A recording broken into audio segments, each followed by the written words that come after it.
Hello नमस्कार दोस्तों, स्वागत है आपका आपके अपन चैनल फ्री की स्टडी में। दोस्तों, इस वीडियो में हम आपके लिए यूपी ट्रिपल एससी के जो 2018 का वन रक्षक का पेपर हुआ था, उस पेपर को इस वीडियो में आपके लिए लेके आए हैं, जो आपके लिए बहुत ही इंपॉर्टेंट है। अभी इसकी एग्जाम डेट आई नहीं है, यूपी ट्रिपल एससी के वन रक्षक की डेट आने वाली है, तो आप तैयारी अच्छी से शुरू कर दीजिए और ये वीडियो पूरी देखना, जिससे आपको पेपर के बारे में पता लगेगा, किस तरीके से क्वेश्चन आते हैं उस सब के बारे में पता लगेगा। तो पूरी वीडियो देखना। चलिए शुरू करते हैं। देखिए, ये एग्ज़ाम 12/12/2018 को हुआ था। तो फर्स्ट क्वेश्चन है, यदि सभी राज्य सरकार को कोई एक सरकारी पत्र भेजा गया हो तो उसे क्या कहते हैं? तो उसे परपत्र बोलते हैं। किसी राज्य सरकार को भेजे गए पत्र को परपत्र बोलते हैं। Option B. देखिए नेक्स्ट है, अधिसूचना का प्रयोग किस क्षेत्र में नहीं किया जा सकता? देखिए, नियम में किया जा सकता है, आदेश में किया जा सकता है, अधिकार में कर सकते हैं, पर कर्तव्य में अधिसूचना का प्रयोग नहीं कर सकते। नेक्स्ट है, उद्देश्य में कर्ता के साथ और क्या रहता है? उद्देश्य में कर्ता के साथ, देखिए, कर्ता विस्तार रहता है उद्देश्य में कर्ता के साथ। और देखिए नेक्स्ट है, जो शब्द वाक्यांशों, वाक्यों तथा शब्दों को जोड़ते हैं उन्हें क्या बोलते हैं? उन्हें बोलते हैं समुच्चय बोधक। जो शब्द सब वाक्यांशों, वाक्य तथा शब्दों को जोड़ते हैं उन्हें समुच्चय बोधक बोलते हैं। देखिए, इसमें एग्जाम्पल भी दे रखे हैं, जैसे और है, वरना, किंतु, परंतु। ये दो शब्दों के बीच में आते हैं, दो शब्दों को जोड़ते हैं तो उन्हें समुच्चय बोधक बोलते हैं। जैसे ऋतु और गुंजन पढ़ रहे हैं तो और लगा हुआ है तो और समुच्चय बोधक है।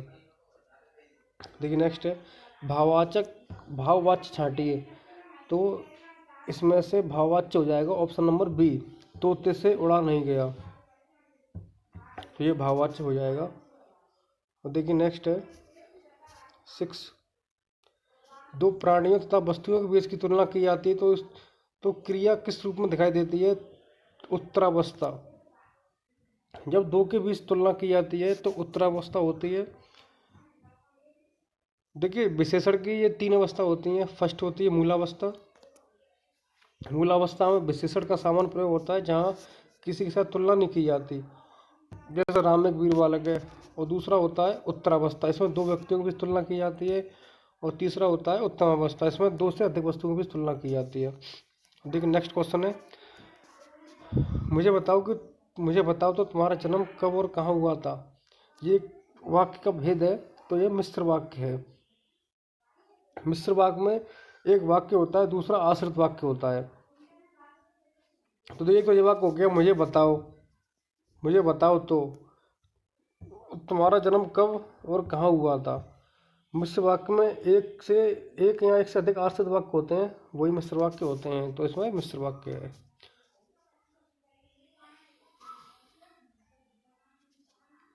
देखिए क्वेश्चन नंबर 8, शुद्ध वाक्य छांटिए। तो इसमें देखिए, कई रेलवे कर्मचारियों की गिरफ्तारी हुई, इस समय आपकी अवस्था 40 वर्ष है। तो इसमें यही ऑप्शन सही है बी, इस समय आपकी अवस्था 40 वर्ष की है। देखिए नेक्स्ट है, सर्प, मेढक, सिंह, घोड़ा, वानर, हाथी आदि को समझाने वाले शब्द हैं हरि। ये सभी हरि के अनेकार्थक शब्द हैं। सर्प, मेढक, सिंह, घोड़ा, वानर आदि हरि के सभी अनेकार्थक शब्द हैं। नेक्स्ट है, नहीं कौन सी प्राचीन भाषा नहीं है? नहीं, अपभ्रंश प्राचीन है, प्राकृत प्राचीन है, संस्कृत प्राचीन है, पर पंजाबी प्राचीन नहीं है। देखिए नेक्स्ट है, अनिश्चयवाचक सर्वनाम का अपादान कारक में बहुवचन रूप होगा, तो होगा किन्हीं से। देखिए किन्हीं, एक पर देख लेते हैं, किन्हीं से अनिश्चयवाचक सर्वनाम का अपादान कारक में बहुवचन रूप होगा, जबकि किसी से, किन से अनिश्चयवाचक सर्वनाम का अपादान कारक में एक वचन रूप होगा। तो सही आंसर है किन्हीं से। नेक्स्ट है, पुल्लिंग वाचक शब्द छांटिए। देखिए पुल्लिंग, कैमरा, पायल, तलवार, प्लेट। कैमरा पुल्लिंग हो जाएगा, ये तो ऐसे ही तीनों लग रहे हैं। स्त्रीलिंग पायल, तलवार, प्लेट। नेक्स्ट है, पाहुन का पर्यायवाची शब्द होगा। पाहुन, देखिए पाहुन का पर्यायवाची शब्द आगंतुक होता है। पाहुन यानी अतिथि, पाहुन का पर्यायवाची शब्द आगंतुक होता है। और इसके अन्य भी पर्यायवाची शब्द देख लेते हैं। सब अतिथि है, पाहुन है, अभ्यागत है, मेहमान आदि है। नेक्स्ट है, इनमें से किस में निरुपसर्ग नहीं है? देखिए अलग दिख रहा है, निशेष में ऑप्शन नंबर फर्स्ट निरुपसर्ग नहीं है। देखिए नेक्स्ट है, शुद्ध वाक्य छांटिए। देखिए मुझसे यह काम संभव नहीं हो सकता, वह बिल्कुल बात करना नहीं चाहती थी। यही इसमें सही आंसर हो जाएगा, ऑप्शन नंबर बी, वह बिल्कुल बात करना नहीं चाहती थी। नेक्स्ट है, समीप, छोटा तथा गौड़ के अर्थ में कौन सा उपसर्ग आता है? तो इन सब के अर्थ में उपसर्ग आता है। देखिए नेक्स्ट है, कुंदन का पर्यायवाची होगा। कुंदन का पर्यायवाची होता है हेम, ऑप्शन नंबर ए, कुंदन का पर्यायवाची हेम होता है। देखिए नेक्स्ट है, ड्राइंग मैन कैचेस ए स्ट्रू का अर्थ है डूबते को तिनके का सहारा। ये एक मुहावरा है, ड्राइंग मैन कैचेस ए स्ट्रू डूबते को तिनके का सहारा। नेक्स्ट है, कौन सा अधिकरण तत्पुरुष समास का नहीं है? देखिए पुरुषोत्तम है, देशाटन है, कुलश्रेष्ठ है, धर्म भ्रष्ट नहीं है। देखिए नेक्स्ट है, शुद्ध वाक्य छांटिए। तो इसका सही आंसर हो जाएगा ऑप्शन नंबर सी, मुझे आपका काम बहुत पसंद है। नेक्स्ट है, पंजाब में हिंदी का प्रचार किसने किया? तो option number B, Shraddharam Phillauri. Question number 22, सफलता ना मिलने पर दुखी होना को क्या कहते हैं? सफलता ना मिलने पर दुखी होने को कहते हैं क्षोभ। देखिए नेक्स्ट है, घूसर का पर्यायवाची होता है बंसर। घूसर का पर्यायवाची होता है बेसर। और भी पर्यायवाची हैं इसके, बेसर है, खर है, गर्दभ है, रासव है, वैशाखनंद है, गधा है आदि। देखिए इससे एक बात तो पता लग रही है, जो सबसे ज़्यादा क्वेश्चन आते हैं, देखिए इसमें हिंदी के बहुत सारे क्वेश्चन आते हैं, तो कहाँ से क्वेश्चन दे सकते हैं? एक तो ये वाले क्वेश्चन हो जाते हैं, शुद्ध वाक्य छांटिए या अशुद्ध वाक्य छांटिए, 4-5 क्वेश्चन ये हो जाते हैं। और पर्यायवाची, इसके भी बहुत सारे क्वेश्चन आते हैं, कभी कभी 5 आ जाते हैं, कभी कभी 7-8 आ जाते हैं, और तत्सम तत्वों के क्वेश्चन भी बहुत आते हैं। तो अगर ये आपने अच्छे से कर लिए तो आपका पेपर अच्छा हो सकता है। लेकिन नेक्स्ट है, खाने की इच्छा को क्या बोलते हैं? तो खाने की इच्छा को बोलते हैं बुभुक्षा। खाने की इच्छा बुभुक्षा। देखिए नेक्स्ट है, स्पर्श व्यंजन कंठ ध्वनि और महाप्राण ध्वनि है। ये डिटेल से पढ़ते हैं ऐसे।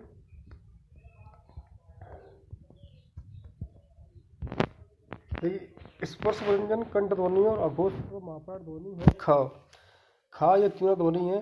देखिए स्पर्श व्यंजन में आते हैं क, ख, ग, ढ, और कंठ ध्वनि में आते हैं क, ख, ग, ण, क, ख, ग, ढ, और अघोष में क, ख, यानी प्रत्येक वर्ग का पहला दूसरा व्यंजन, और य, र, ल, महाप्राण में ख और घ। तो देखिए ख इन सब में आ रहा है, तो सबका आंसर हो जाएगा खा। देखिए नेक्स्ट है, दंतोष्ठ ध्वनि कौन सी है? दंतोष्ठ ध्वनि वा को बोला जाता है, वा दंतोष्ठ ध्वनि है। देखिए नेक्स्ट है, जब एक ही ध्वनि का द्वैत हो जाए तो वह क्या कहलाता है? उसे बोलते हैं युग्मक ध्वनि। नेक्स्ट है, ई प्लस आ किस संधि में इस प्रकार का प्रवर्तन होता है? तो ये होता है यड संधि में, ई प्लस आ या बन जाता है, जैसे पर्य प्लस आवरण पर्यावरण। नेक्स्ट है, देवनागरी लिपि का सर्वप्रथम प्रयोग कहाँ हुआ था? तो देवनागरी लिपि का सर्वप्रथम प्रयोग हुआ था जयभद्र के शिलालेख में। नेक्स्ट है, बुरे अर्थ में प्रयुक्त होने वाला बद्ध उपसर्ग किस भाषा का है? देखिए बद्ध उपसर्ग है उर्दू फारसी भाषा का। नेक्स्ट है, आहट, आवट, आस आदि किस प्रकार के तद्धित प्रत्यय हैं? तो ये है भाववाचक।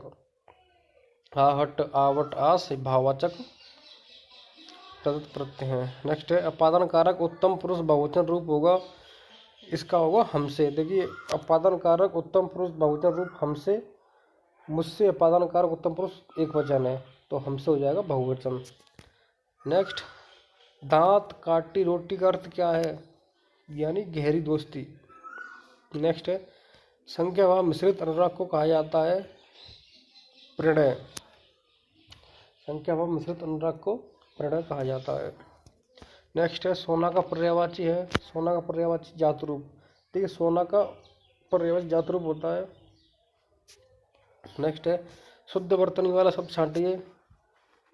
ये भी काफ़ी इंपॉर्टेंट है, इस वाले अगर चैप्टर को अच्छे से पढ़ लें तो आपके ये भी बहुत सारे क्वेश्चन सही हो जाएंगे।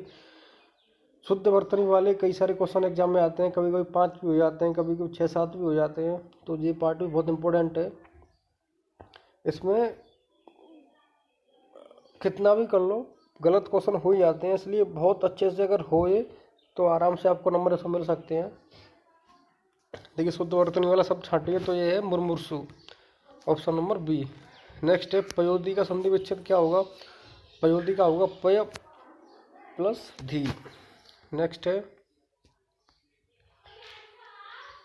कंठ तालव्य कौन सा है? जो कंठ के सहारे से बोले जाते हैं जो है ऑप्शन नंबर सी, ए और ए। देखिए 39 कौन सी बोली बिहार की नहीं है? तो बिहार की आराम से दिख रहा है, जयपुरी बोली बिहार की नहीं है, जयपुर की है। नेक्स्ट है अन्य पुरुष एक वचन सर्वनाम का संप्रदान कारक बहुवचन रूप होगा, तो ऑप्शन नंबर डी उन्हें। अन्य पुरुष एक वचन सर्वनाम का संप्रदान कारक बहुवचन का रूप उन्हें होगा। नेक्स्ट है अर्चना अत्यंत सुंदर है, रेखांकित पद को भेद बताइए। देखिए अत्यंत सुंदर है तो प्रविशेषण हो गया, जो विशेषण की विशेषता बताता है वो प्रविशेषण होता है। देखिए नेक्स्ट है हथियाना चिकनाना किस प्रकार की क्रिया है? ये है नाम धातु क्रिया।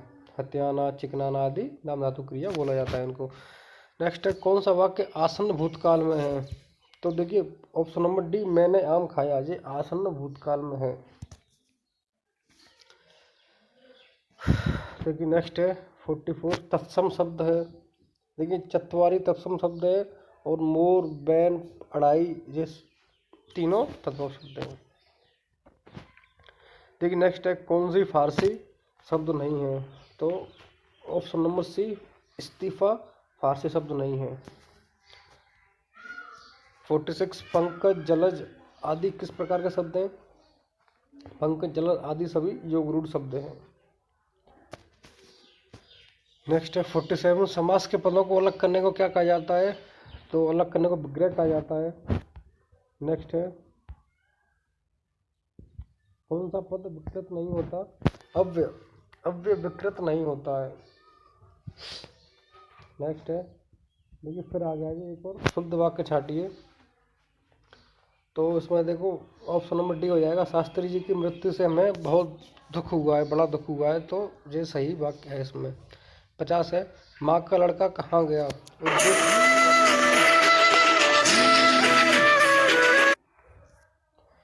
देखिए माँ का लड़का कहाँ गया उद्देश्य का विस्तार भेद लिखिए, तो ये हो जाएगा संबंध कारक। माँ का लड़का एक संबंध दर्शा रहा है, तो इसमें ऑप्शन नंबर सी हो जाएगा संबंध कारक। देखिए नेक्स्ट है 51 बाप का संबंधवाचक संज्ञा रूप होगा, तो डिटेल से देखते हैं इसमें। देखिए बाप का संबंधवाचक संज्ञा रूप बपोती होगा, डिटेल इसमें नहीं है, संज्ञावाचक रूप बपोती होगा। देखिए नेक्स्ट है अर्थ के आधार पर संबंधवाचक अवयव कितने भागों में व्यक्त किया जाता है? तो option number 13, sorry option number A answer 13। Next है कौन सी संयुक्त क्रिया का भेद नहीं है? तो संयुक्त क्रिया का भेद नाम बोधक नहीं है, ये तीनों होते हैं, अवकाश बोधक होता है, निश्चय बोधक होता है, नित्याबोधक होता है। लेकिन नेक्स्ट है 54 grass on under side always looks greener, इसका अर्थ हिंदी अर्थ है, तो आंसर सही है ए दूर के ढोल सुहावने लगते हैं। नेक्स्ट है अनिश्चयवाचक सर्वनाम का करण कारक वचन रूप होगा, आंसर है सी किन्हीं से। नेक्स्ट है कौन सा सर्वनाम का भेद नहीं है? देखिए गुणवाचक सर्वनाम का भेद नहीं है, विशेषण का भेद है। नेक्स्ट है पद परिचय को क्या नहीं कहा जाता? तो पद परिचय को पद संगठन नहीं कहा जाता। नेक्स्ट है वाक्य में जिस शब्द से क्रिया के संबंध का बोध होता है उसे क्या कहते हैं? उसे बोलते हैं करण कारक। देखिए नेक्स्ट है 59 hiring of recommendation on proposed crumbs not approved, इसका हिंदी अनुवाद क्या होगा? तो आंसर सही है बी प्रस्तावित पता एक्स पर सस्ता किराए पर लेने का अनुमोदन नहीं मिला है। ठीक नेक्स्ट है क्वेश्चन नंबर 7 गोपाल और to be ashamed of himself for such conduct, इसका हिंदी अनुवाद क्या होगा? तो आंसर सही है ए गोपाल को अपने आचरण पर स्वयं निर्देश होना चाहिए। देखिए नेक्स्ट है, उनके द्वारा अपना काम अब तक समाप्त नहीं किया गया है, अंग्रेजी में अनुवाद होगा। तो इसका है ऑप्शन नंबर बी, यानी their work has not yet been finished by them. देखिए ये तो पैसेज है, इसको पढ़ना पड़ेगा, देख लेते हैं, इसे स्किप कर देते हैं। कहाँ तक है ये, बी 64 65 ये तो आराम से हो जाते हैं। 66 देखिए 67 है, हाँ 66 है। यदि आपको अपने मित्र को पत्र लिखना पड़े तो संबोधन में लिखेंगे, तो जाहिर सी बात है प्रिय मित्र लिखा जाता है, आदरणीय लिखा जाता है, पूजनीय लिखते ना ही महोदय लिखते, प्रिय मित्र लिखते हैं। देखिए नेक्स्ट है 67, कौन सा कथन असत्य या गलत है। शासकीय पत्र मित्रतापूर्व भाषा में लिखा जाता है, संबोधन के लिए प्रिय पत्र लिखा जाता है। तो इसमें भेजने वाले का हस्ताक्षर के पद का उल्लेख भी करता है, ये गलत है। नेक्स्ट है, सभी राज्य सरकार को भेजा जाने वाला सरकारी पत्र कहलाता है प्रपत्र। देखो स्टार्टिंग में आ चुका है ये, सभी राज्य सरकार को भेजाने वाला सरकारी पत्र कहलाता है प्रपत्र। 69, कौन सी बोली उत्तर प्रदेश की नहीं है, जयपुरी, आराम से अलग ही दिख रहा है ये। 70, सभी महाप्राण वाले वर्ग हैं, ख छ ठ। लेकिन स्पर्श व्यंजन कौन से हैं, च च पद। अद्युक्ति शब्द में संधि है, यड़ संधि है। 73, बोलोचित शब्द का संधि विच्छेद होगा, बोलोचित का देखिए ए होना चाहिए, सॉरी बी, बालोचित शब्द का संधि विच्छेद बाल प्लस उचित होगा, या गुण संधि है।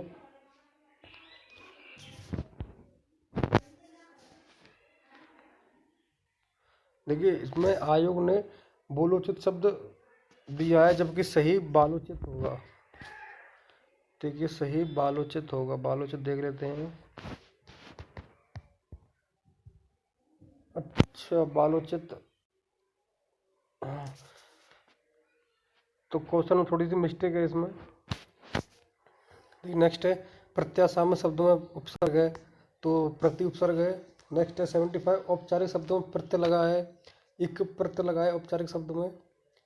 देखिए नेक्स्ट है, नीलांबर शब्द में कौन सा समास है, नीलांबर में कर्मधारय समास है। 77, तत्सम शब्द कौन सा है, तो तत्सम शब्द है शिखा, चंदा बात रात तद्भव शब्द है। देखिए नेक्स्ट है, पशु चर रहे हैं, रेखांकित पद है, तो ये पशु चर रहे हैं जातिवाचक शब्द हो जाएगा। देखिए नेक्स्ट है, यह मकान मेरे भाई का है, ये रेखांकित पद है,